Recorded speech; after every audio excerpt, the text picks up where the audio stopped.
Gabriel et Gabriel. L'un est français blanc, cheveux châtains, les yeux marrons. L'autre est brésilien noir, mais avec des cheveux blonds et des yeux verts. Un sarara en langue brésilienne. Le premier a quitté sa France natale pour passer pour la première fois ses vacances au Brésil, pays d'origine de sa mère. Les deux ont 11 ans, sont cousins et se nouent d'amitié. Gabriel França, c'est ainsi qu'on finit par l'appeler pour le différencier de Gabriel Brasil. Gabriel França vit avec sa marraine Suzy. Petit déjeuner à la française, sommeil dans un grand lit douillet, loisirs de riches, goûter variés. Il se plaint pas trop. Il fait plein de découvertes, en commençant par la langue brésilienne dont il n'avait jusque-là qu'une connaissance théorique. Les jeux, notamment ceux de la mise sucrée, et surtout les promenades à dos de cheval dans la forêt. Il n'apprécie pas beaucoup les abraços, c'est-à-dire les bisous mouillés, et redoute les saudades, qui ne sont autres que les moments de mélancolie envers des êtres aimés et qui sont absents. Le petit français ne croit pas trop aux histoires de Iara, appelée aussi mère des eaux, qui selon la légende amazonienne est une sirène brune aux cheveux noirs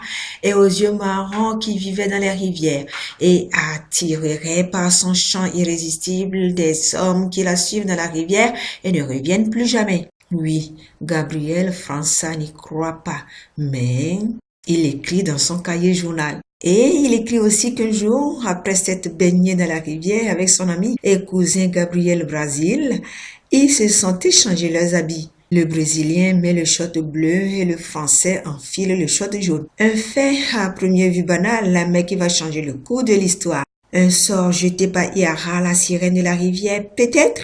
Les deux Gabriel ne comprennent pas que pour une simple erreur qui les fait échanger leurs habits, tout le monde les prend l'un pour l'autre, les échange. Nana, la mère de Gabriel Brasil, récupère Gabriel França et le traite comme son fils, tandis que Gabriel Brasil devient le protégé de la marraine du Français. Du coup, les rôles sont inversés. Le Brésilien dort seul dans le grand lit, prend des petits déjeuners copieux, a accès à la bibliothèque, octroie le droit d'aller à la plage, tandis que le Français doit partager le seul lit de la maison de Nana avec tous les autres. Il doit faire les corvées matinales, accompagner Zé pas le frenier dans un voyage de 3 jours à dos de cheval pour aller chercher les nouveaux chevaux, etc. Puis, le moment vient où les deux Gabriel se retrouvent. C'est l'heure de la réflexion. Ils parlent surtout beaucoup et finalement arrivent à des conclusions. Pour le Français, ce qui est arrivé n'est arrivé que parce qu'ils ont échangé leurs shorts en sortant de la baignade, tandis que pour le Brésilien, c'est arrivé parce qu'ils ont dit du mal de Iara, la sirène. Gabriel Brasil dit aussi que cette magie de Iara, en les échangeant, ensorcela également tout le monde pour punir son ami et lui de lui avoir manqué de respect. François rigole mais décida d'y croire. C'est pourquoi quand tous les deux sont retournés dans la rivière pour se baigner, il peut crier « Oui, je crois à tout, tout !» Il le dit très fort pour que Iara l'entende et les libère du sort jeté.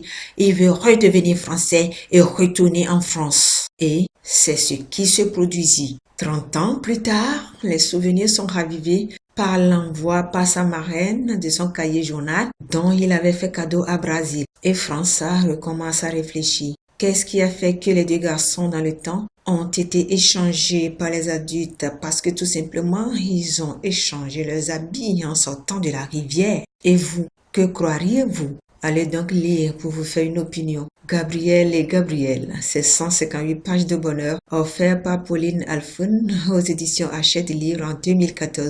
Illustration signée Princesse Camcap.